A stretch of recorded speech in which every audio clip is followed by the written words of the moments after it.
Hello everybody and welcome to Motoring 90, the program for you, the driving audience. You know, it's no secret that cars cost a lot of money these days, so it pays to keep them looking good.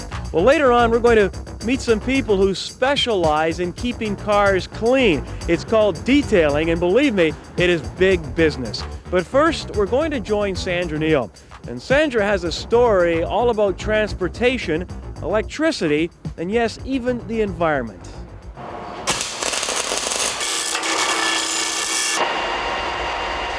It's not an assembly line, not yet anyways, but here in Toronto, Vima International converts commercial vehicles for export.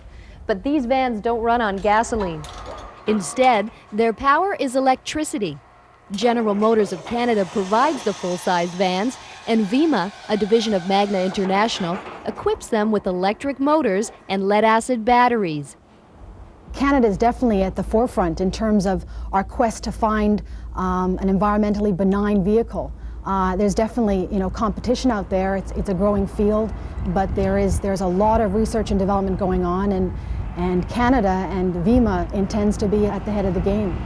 The benefits we think are many. You're using electricity. The cost of that is a lot lower. You're looking at something that from an environmental basis is very, very benign. You don't have gasoline, so you don't have pollution. And the fact that electric vehicles emit no pollution has these vans being shipped across the border to heavily polluted cities like Los Angeles and New York.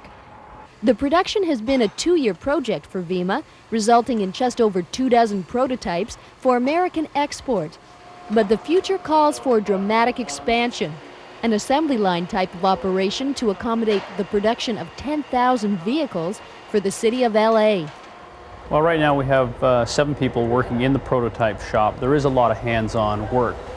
These first 33, there's a lot of prototype work such as ironing the bugs out. As you can see, there's a substantial difference between this and a conventional internal combustion engine. This is a DC traction motor. It's somewhat lighter than a conventional V8. This particular motor weighs 360 pounds. It puts out about 56 horsepower. It runs through a gear set back here, through a drive shaft to the rear differential. This is mounted in the rear of the vehicle. Electric vehicles are the way of the future, non-emission, very low in pollution, very quiet. They're actually less costly to maintain. I think you'll see considerably more electric vehicles, yes. What we have here is the battery tray. This is composed of 32 6-volt deep cycle type batteries. The entire battery tray weighs 2,800 pounds. We now raise the battery tray up, and it fits in 4 sockets in the vehicle where it is secured. It's a very, very quiet humming sound under the hood, and that's probably, the biggest difference. The vans can go maximum range of 60 miles, and that's normal urban driving. Maximum speed is about 55 miles per hour. The life expectancy of the van is anywhere between 8 and 10 years. The life expectancy of the actual battery tray is about 3 to 4 years. Right now you're looking at just under $40,000 US. When you talk about the life cycle of the vehicle, you're looking at something that lasts longer than a normal internal combustion engine, although the price is almost double that of a normal G-van. You also can look at it in terms of, although the price is higher, you're looking at the difference in price as being prepaid fuel.